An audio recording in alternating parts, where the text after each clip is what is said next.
Hello, ഒരുപാട് സന്തോഷമുണ്ട്. എനിക്കും വരാൻ സാധിച്ചതിലും എല്ലാവരെയും കാണാൻ പറ്റിയതിലും ഒരുപാട് സന്തോഷം. ഭയങ്കര അൺഎക്സ്പെക്റ്റഡ് ആയിട്ടാണ് കേട്ടോ സംസാരിക്കുന്നത്. എനിക്കും ഒരുപാട് സ്പെഷ്യൽ ആയിട്ടുള്ള ആൾക്കാരാണ് ഇന്നിവിടെയുള്ള എല്ലാവരും. ആശീർവാദ് പ്രൊഡക്ഷൻസ് ആണെങ്കിലും ഇതിൻ്റെ രാജകങ്ങളാണെങ്കിലും ഒക്കെ ഞാൻ ചെയ്തിരിക്കുന്ന ഒപ്പമായാലും അമറക്ബർ ആന്റണി ആയാലും ഒക്കെ എൻ്റെ ലൈഫിൽ എൻ്റെ ഏറ്റവും നല്ല മെമ്മറിയും അതുപോലെ തന്നെ എൻ്റെ ഏറ്റവും വലിയൊരു ലക്കുമായിരുന്നു അത്. അപ്പോൾ ഇതിൻ്റെ ഒരു പാർട്ടാവാൻ പറ്റിയതിൽ ഒരുപാട് സന്തോഷം. ഓൾ ദി വെരി ബെസ്റ്റ് എല്ലാവർക്കും. Thank you. ഹായ്, എല്ലാവർക്കും നമസ്കാരം. ആശീർവാദ് സിനിമാസിന്റെ 25th ഇയർ സെലിബ്രേഷൻ ആണ്. അപ്പോൾ ഞങ്ങൾക്കും ഭാഗ്യം കിട്ടി വർക്ക് ചെയ്യാനായിട്ട്.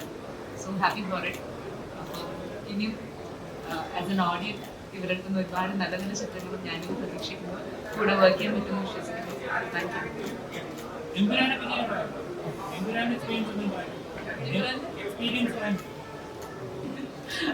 അതിനെക്കുറിച്ച് റിലീസിന് ശേഷം പറഞ്ഞാൽ പോലെ ഇല്ല, പ്രേക്ഷക നിലയിൽ ഞാൻ കാത്തിരിക്കുകയാണ്. കാരണം ലാലേട്ടൻ്റെ ചിത്രം പൃഥ്വിരാജ് സംവിധാനം ചെയ്യുന്നു. അപ്പൊ നിങ്ങളെ പോലെ തന്നെ ഞാനും എമ്പുരാനിൽ എന്തായിരിക്കും അറിയാനായിട്ട് വളരെയധികം കാത്തിരിക്കുകയാണ്. ഞാൻ എമ്പുരാനിൽ ഇല്ലാതായിരുന്നു. ഞാനും വളരെ എക്സൈറ്റഡ് ആണ്. ലൈക്ക് എനി അതർ ഓഡിയൻസ് ആശീർവാദിന്റെ കൂടെ അസോസിയേറ്റ് ചെയ്യാൻ വേണ്ടി 12th മാൻ എന്ന സിനിമയിൽ ഞാനും ശിവദേവും ഞങ്ങളെല്ലാവരും ഒരുമിച്ചായിരുന്നു. ആൻഡ് ഭയങ്കര പീസ്ഫുള്ളി തീർന്നൊരു സിനിമയായിരുന്നു ഷൂട്ട് ചെയ്ത് തീർന്ന്. And it was one of the main movies ഞാൻ ചെയ്തിട്ടുള്ളതിൽ വെച്ചിട്ട് ഏറ്റവും ലാലേട്ടൻ സ്റ്റാറിങ് മൂവി ആയിരുന്നു. അത് കാരണം തന്നെ അത് ഭയങ്കര സ്പെഷ്യലായിരുന്നു. And with the entire crew it was very special. And ആശീർവാദിൻ്റെ എല്ലാ സിനിമകളും നിങ്ങളെല്ലാവരും പോലെ തന്നെ ഞാനും വെയിറ്റ് ചെയ്തിരിക്കുകയാണ്, especially for Empuraan. Thank U.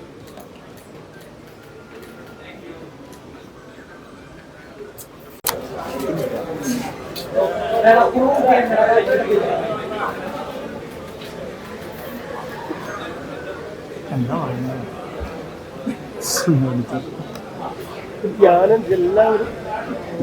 Hello, hi എല്ലാവരും നമസ്കാരം. സുഖല്ലേ?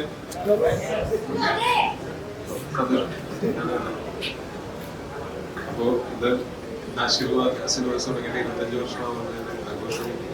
ഇന്ദ്രാന്റെ ടീസർ ലോഞ്ച് വന്നു. വളരെ ഭാഗ്യമായിട്ട് എനിക്ക് ഈ ലൂസിഫർ സിനിമകളുടെ ഷൂട്ടിന്റെ സമയത്തുള്ള കുറെ സമയം എനിക്ക് ചേട്ടനായിട്ട് സ്പെൻഡ് ചെയ്യാൻ പറ്റുന്നുണ്ട്. ആ സമയത്ത് ആശീർവാദ് സിനിമാസിന്റെ തുടക്കം മുതൽ ഇതുവരെയുള്ള കുറെ കാര്യങ്ങൾ കേൾക്കാനായിട്ട് സാധിച്ചിട്ടുണ്ട്. അതുകൊണ്ട് അതിൻ്റെ 25 വർഷം ആഘോഷിക്കുന്നതിന് ഭാഗമാകാൻ സാധിക്കുന്നത് വലിയ സന്തോഷം. ലൂസിഫറിൽ ഭാഗമാകാൻ സാധിച്ചു. ഇപ്പോൾ എവിടെയാണെങ്കിലും ഭാഗമാകാൻ സാധിക്കുന്നു എന്നുള്ളതിലും സന്തോഷം. അപ്പം ഇവരോട് നിങ്ങളെയൊക്കെ കാണാൻ സാധിച്ചതിലും സന്തോഷം. ബാക്കി അടുത്ത പരിപാടിയിലൊക്കെ കണ്ടു കഴിഞ്ഞു. Thank you.